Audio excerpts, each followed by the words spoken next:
નમસ્કાર વિદ્યાર્થી મિત્રો, ભૂલકાસાગર વિદ્યાભવનમાં આપનું હાર્દિક સ્વાગત છે. ધોરણ 8 વિષય ગણિત, પ્રકરણ નંબર 6 વર્ગ અને વર્ગમૂળ. સૌથી પહેલાં આપણે મહત્ત્વના જે મુદ્દા છે તેના વિશે આપણે અભ્યાસ કરીશું. જોઈએ આપણે પેલી વ્યાખ્યા છે સંખ્યાનો વર્ગ. તો આપેલી સંખ્યાને તેની તે જ સંખ્યા સાથે ગુણવાથી મળતી સંખ્યાને આપેલી સંખ્યાનો વર્ગ કહે છે. ટૂંકમાં કોઈ પણ એક સંખ્યા આપી હોય તેનો એની સાથે જ ગુણાકાર કરો તેને આપણે વર્ગ કહેવાય. એક્ઝામ્પલ જોઈએ, 1 ગુણ્યા 1 એટલે 1 આપેલી છે, એનો ગુણાકાર એ જ સંખ્યા સાથે કરીએ એટલે 1ની ઉપર 2 લખેલા છે એને આપણે વર્ગ વંચાય, એટલે કે 1 ગુણ્યા 1 એટલે 1નો વર્ગ. બીજું ઉદાહરણ, 5 ગુણ્યા 5 એટલે એકની એક જ સંખ્યા 2 વખત હોવી જોઈએ એટલે 5નો વર્ગ વંચાય શું તો કે 5નો વર્ગ. બીજી વ્યાખ્યા પૂર્ણ વર્ગ સંખ્યા. હવે આપણે વર્ગ એનો ઉલટ છે એટલે કે ઊંધું થાય પૂર્ણ વર્ગ. તો આપેલી સંખ્યા જો કોઈ સંખ્યાનો વર્ગ હોય તો આપેલી સંખ્યા પૂર્ણ વર્ગ સંખ્યા કહેવાય છે. ફરી એક વખત, આપેલી સંખ્યા કોઈ સંખ્યાનો વર્ગ હોય અને ઉપરમાં એવું હતું કે એની એ સંખ્યા ગુણવાથી, બેને ઉલટ સુલટ છે. દાખલા તરીકે જોઈએ કે 5 ગુણ્યા 5 કરો એટલે 5નો વર્ગ. ઉપરના ઉદાહરણમાં આપણે જોઈ ગયા. તો 5નો વર્ગ કેટલો થાય તો કે 25. તો 25 છે એ પૂર્ણ વર્ગ સંખ્યા કહેવાય. બીજું ઉદાહરણ, 8 ગુણ્યા 8 એટલે 8નો વર્ગ, એ 8નો વર્ગ થયો કે અને 8નો વર્ગ એટલે કેટલો થાય તો કે 64. 64, 25 અને 64 એ બંને કેવી સંખ્યા ગણાય તો કે પૂર્ણ વર્ગ સંખ્યા ગણાય. આગળ, દરેક સંખ્યા પૂર્ણ વર્ગ ન હોય. આ ખાસ યાદ રાખવાનું કે જો દરેક સંખ્યા પૂર્ણ વર્ગ નથી હોતી પરંતુ દરેક સંખ્યાનો વર્ગ થઈ શકે છે. પૂર્ણ વર્ગ સંખ્યાઓ અનંત છે, પૂર્ણ વર્ગ સંખ્યાઓ અસંખ્ય છે કે અનંત છે. આગળ, સંખ્યાનો એકમનો અંક. હવે આપણે જોઈએ કે કોઈ પણ સંખ્યા આપેલી હોય એનો વર્ગ કરીએ તો અંક કયો મળે? એકમનો અંક. સંખ્યાનો એકમનો અંક. અને આ બાજુ લખ્યું છે કે વર્ગ કરતાં મળતી સંખ્યાના એકમનો અંક. હવે આપણને કોઈ પણ સંખ્યા આપી હોય એનો માત્ર ને માત્ર એકમનો અંક જોઈએ અને એનો વર્ગ કરીએ તો એકમનો અંક કયો મળે તે આ બાજુ લખેલું છે. પહેલાં 1 અને 9 હોય તેનો વર્ગ કરીએ આપણે તો એકમનો અંક આપણને કયો મળશે? 1 મળે.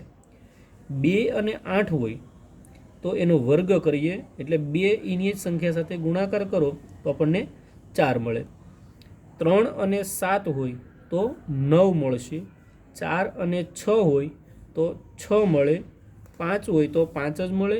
1 શૂન્ય હોય તો ડબલ શૂન્ય મળે અને ડબલ શૂન્ય હોય તો 4 શૂન્ય. સંખ્યાનો વર્ગ એકી સંખ્યા જ હોય છે અને બેકી સંખ્યાનો વર્ગ બેકી સંખ્યા જ હોય છે. એટલે કે કોઈ પણ સંખ્યા આપી છે એનો વર્ગ કરો, જો એકમનો અંક એકી હોય તો જવાબ પણ એકી જ આવશે, બેકી હોય તો એકમનો અંક પણ બેકી જ આવશે. આગળ, જે સંખ્યાનો એકમનો અંક 2, 3, 7 કે 8 હોય તે સંખ્યા પૂર્ણ વર્ગ સંખ્યા હોતી નથી.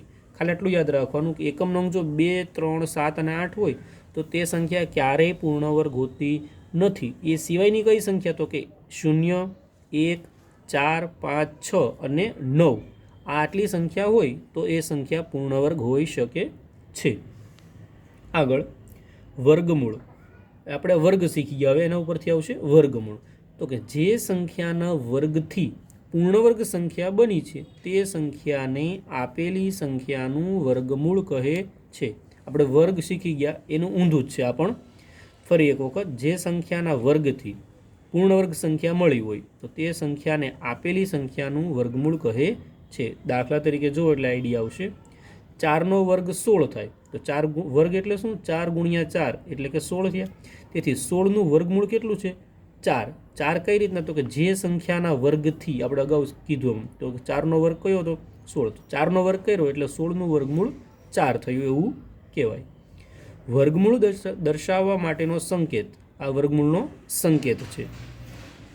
દાખલા તરીકે 7નો વર્ગ કેટલો થાય તો કે 49. તો તેનું વર્ગમૂળ કેટલું થાય? તેની તે જ સંખ્યા, એટલે કે જેનો વર્ગ કરેલો હતો તેની તે જ સંખ્યા. એક્ઝામ્પલ તરીકે આપણે સંકેતમાં દર્શાવ્યું કે વર્ગમૂળમાં 49, તો એનું વર્ગમૂળ કેટલું થશે તો કે 7 થશે. આગળ, 1 એ એવી સંખ્યા છે કે જેનો વર્ગ અને વર્ગમૂળ બંને એક જ થાય છે.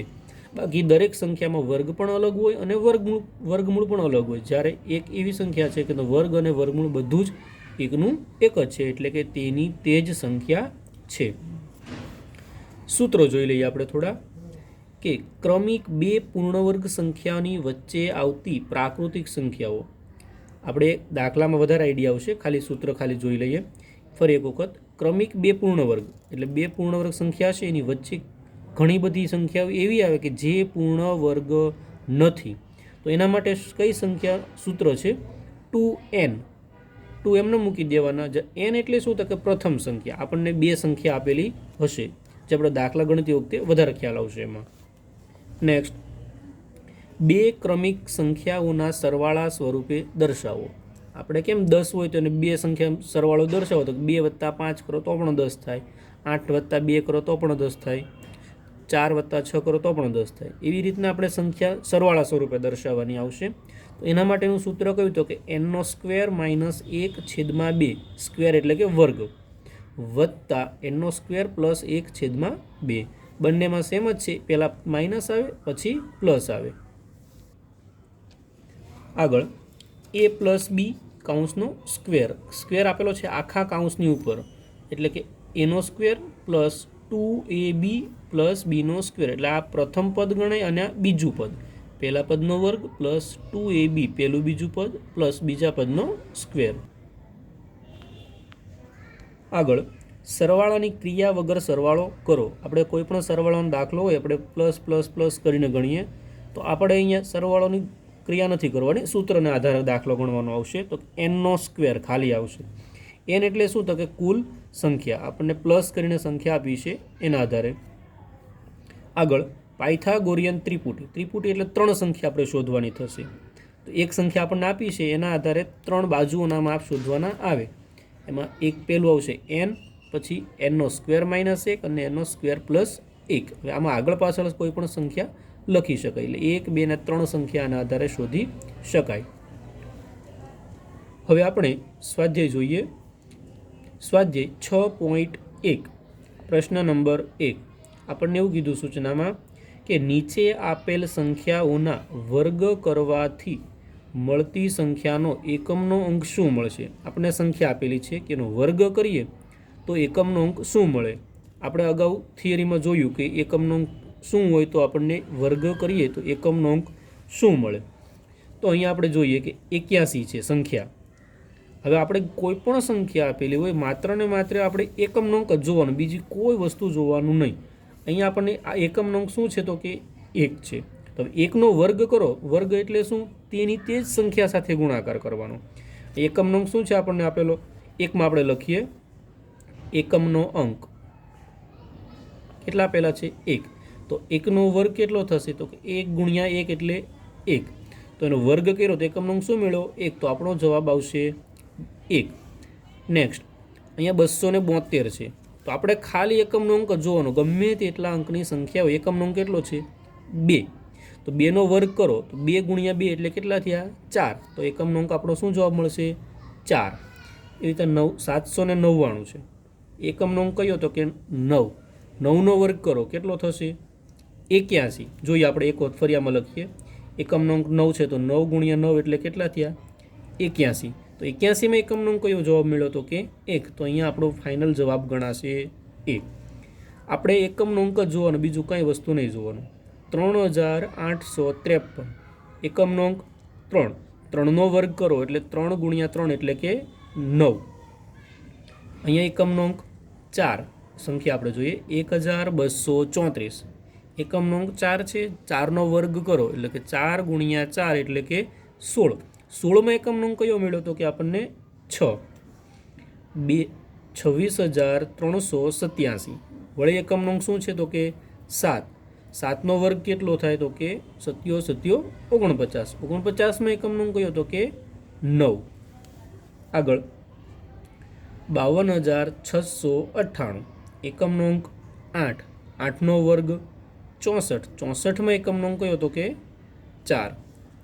99880. તો એમાં એકમનો અંક કયો છે?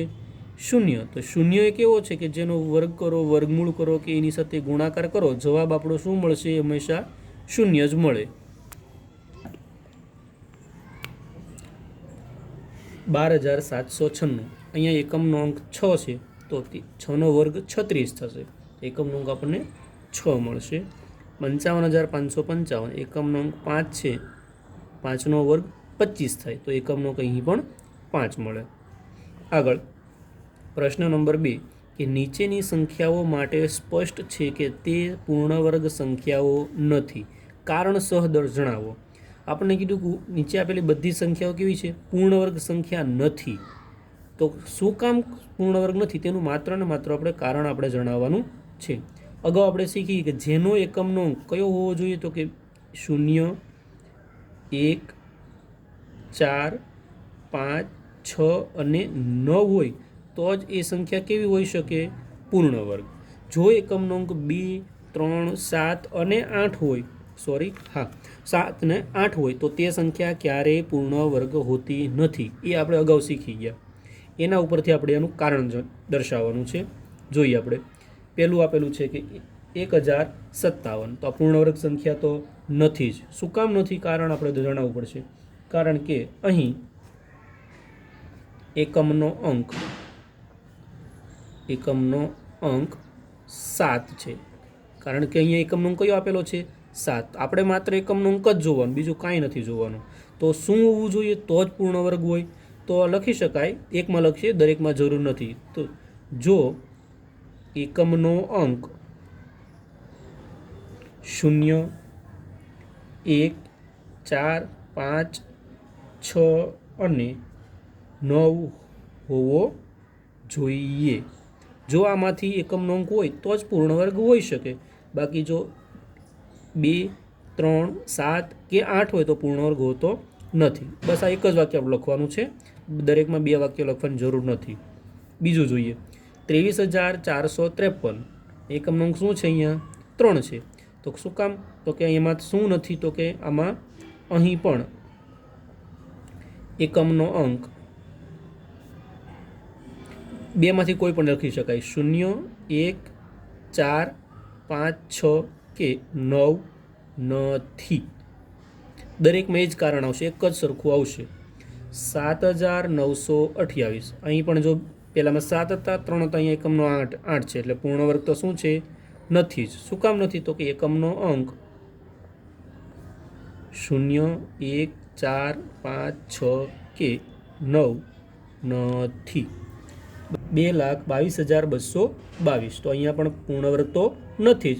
બીજું કારણ બીજી રીતે પણ દર્શાવી શકાય. કારણ કે અહીં એકમનો અંક 2 છે.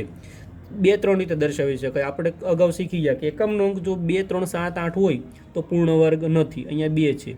અથવા એમ પણ લખી શકાય કે એકમનો અંક 1, 4, 5, 6 કે 9 નથી. બરાબર. અહીંયા પણ જોઈએ આપણે, અહીંયા 0 છે. હવે જો અહીંયા ખાસ જોવાનું છે, આ પણ સંખ્યા પૂર્ણવર્ગ નથી. હવે અહીં તો 0 છે, આપણે તો પૂર્ણવર્ગ નથી. એમાં એકમનો અંક કયો હતો? કે 2, 3, 7 અને 8. અથવા આપણે જોઈએ કે એકમનો અંક 0 હોય તો પૂર્ણવર્ગ હોય છે. તો અહીંયા તો 0 છે છતાં પૂર્ણવર્ગ શું કામ નથી? તો ખાસ યાદ રાખવાનું કે એકમનો અંક 0 હોય તો એ બેકી સંખ્યા વખત હોવું જોઈએ, એટલે કે બેકી વખત હોવું જોઈએ. અહીંયા 0 કેટલી વખત છે? તો કે 3 વખત છે. કાં 0 2 વખત હોવા જોઈએ અથવા તો 4 વખત હોવા જોઈએ. તો લખવાનું અહીં 0 એકી વખત છે. તેથી બરાબર. જો ફરી એક વખત 0 હોય તો 2 વખત હોવા જોઈએ અથવા તો 4 વખત હોવા જોઈએ, તો જ એ સંખ્યા પૂર્ણવર્ગ કહી શકાય. ખાલી આપણે 0 એક વખત એકમનો અંક 0 જોઈ લીધો અને પૂર્ણવર્ગ છે એમ લખી શકાતું નથી. 89,722 પૂર્ણવર્ગ તો નથી જ. શું કામ? આપણે સીધું ખબર પડી ગઈ. કારણ કે એકમનો અંક શું છે? અહીંયા 2 છે. તો એકમનો અંક 2 છે. 2, 3, 7, 8 હોય એટલે સીધું જ લખી દેવાનું. અહીંયા 2,22,000. તો અહીંયા પણ પૂર્ણવર્ગ નથી. શું કામ નથી? કારણ કે એકમનો અંક શું છે? 0. પણ વળી પાછું આપણે આગળ કીધું એમ કે કેટલી વખત 0 છે? 3 વખત છે. કેટલી વખત હોવા જોઈએ? તો કે 2 અથવા 4. તો લખવાનું અહીં એકમનો અંક શૂન્ય એકી વખત છે, તેથી એકી વખત છે એટલે કે 3 વખત છે. આપણે કેટલી વખત જોઈએ તો કે 2 કી વખત જોઈએ, અથવા તો 2 અથવા 4 પણ કહી શકાય. આગળ 5,05,050 આ પણ સંખ્યા પૂર્ણ વર્ગ નથી, કારણ એકમનો અંક શૂન્ય છે. કેટલી વખત છે? એક જ વખત. જોઈએ તમને દેખાશે 3 શૂન્ય, પરંતુ ક્રમમાં એક સાથે હોવા જોઈએ, 2 હોય અથવા તો 4. અહીંયા શૂન્ય પછી 5 આવી ગયા છે એટલે ક્રમમાં ગણાશે નહીં. તો લખી દેવાનું અહીં એકમનો અંક શૂન્ય એકી વખત છે, તેથી. પ્રશ્ન નંબર 3 કે નીચે આપેલી સંખ્યાઓમાંથી કઈ સંખ્યાઓનો વર્ગ કરતાં મળતી સંખ્યા એકી હશે? આપણે અગાઉ શીખી ગયા, તમને કીધું હતું કે કોઈ પણ સંખ્યા આપેલી હોય, જો એકમનો અંક એકી હોય તો વર્ગ કરીએ તો એકમનો અંક પણ આપણને એકી જ સંખ્યા મળવાની છે, અને જો બેકી હોય તો આપણને બેકી મળશે. જોઈએ આપણે પહેલું 431.